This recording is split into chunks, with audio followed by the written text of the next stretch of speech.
How are you keeping your kids entertained? Well, I'm not keeping my kids entertained. They are working.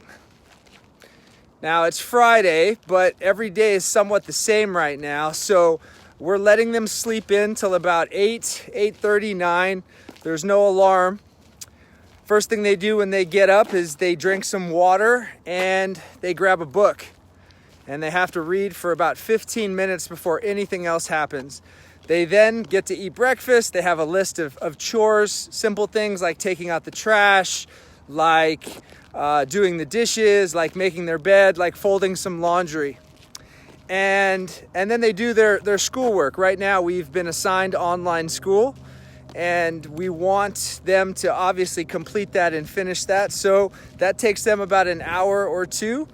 And then from there, they are going into a free time, an hour of free time. And after they're done with that free time, then it's about 12, 1 o'clock. It's time for lunch. And then we head outside. We're here in Arizona. We can still go outside. And we're going to the park. We do an hour of sports. And then we do an hour of training. And we come back in the afternoon. Mom and dad continue to work for a few more hours. They have about an hour or 2 hours of screen time. And then collectively, we are making dinner. So the question was asked, how are my kids being entertained throughout the day? So honestly, it's not so different. It's just more of a combination of both week and weekends. They kind of all mesh together. So this will be a weekend now that they won't have schoolwork. They'll still have some chores. But what we found out, and we questioned homeschool prior to this, as we have a few friends that have gone down that rabbit hole before. We have tried out this idea of working on themselves more than they're working on their education right now. Spending time exercising, moving, spending time reading, spending time being outside, walking the dog, washing the car, spending time creating. This is key. What's up, my cousin? Shout out to all the Dones out there all across the country and the world. Love you guys, miss you guys, stay strong. Can't wait to see you guys soon. Detroit City in the house. One love. We will recover. We will be back stronger than ever. Carter, not clear with that question, man. You got to come a little bit more detail there. So entertaining your kids is no longer about entertaining your kids. It's about giving them the valuable tools that they're going to need to succeed in the new world. What does the new world look like? It's digital. It already was, but for those of you guys still hanging on to old school methods of communication or education, it's time to get this game in full gear, because I've had 3 hours of live video coaching sessions already today, where we exercised, we moved, we trained, we meditated. Like, there are certain industries and businesses that will evolve to be bigger and better than they ever have been before because of what we're dealing with. So we have to teach our kids, or they're going to teach us. Now, we know that they're a little bit more digitally capable than, say, our parents are or our parents were. But right now, there is an opportunity, regardless of what industry or what field or what business that you're in, to improve, to become better than you were prior to this. And our kids, who, regardless of what age they are growing up in this environment, in this atmosphere, in this scary time.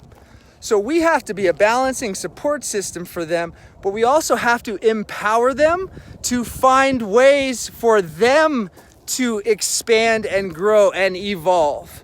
So standard education was already in trouble.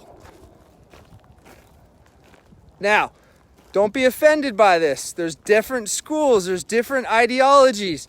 But if you listen to someone like Gary Vaynerchuk, who talks about the hustle is the real school, I understand that and I get that, and everybody's different. But right now, there is more opportunity to learn about yourself than you ever have before because you have more time on your hands. Now, most people would always default back to the phone or to the device or to the TV since the beginning of time. We've seen those classic pictures of unplugged, disconnected dads sitting on the couch, drinking a gin or tonic, reading a paper, watching the TV. So we definitely have to step up our game as a father or as a parent in these times because everybody wants to do something. My son just called me right now. He's asking me where I'm at. When are we going to go shoot hoops? When are we going to go play? It's not all about playtime. There has to be dedicated time to learning life skills that are going to help these kids help us one day. My friends, it's a Friday.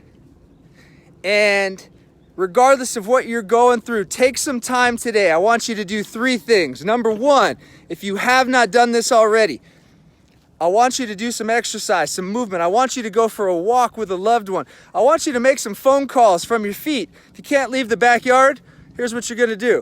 You're going to have a conversation while standing in place. You're going to talk. You're going to be moving so that the brain accelerates and grows at a faster rate than just sitting. Number 2, I want you to write down some things you have gratitude for. I want you to write them down, not just say them out loud. I want you to write down the things or the people or the places or times in your life that you truly had the most gratitude. And number 3, I want you to turn these devices off. Find a time tonight to turn off the device, to make a commitment that you will not plug back in, that you will not go back online, that you will not look at your Facebook, you will not look at your Instagram. If you do those 3 things today, when you wake up tomorrow morning, you will feel better, you will look better, your life will be better because you took some action. My friends, happy Friday. Wherever you're at, stay strong. Peace.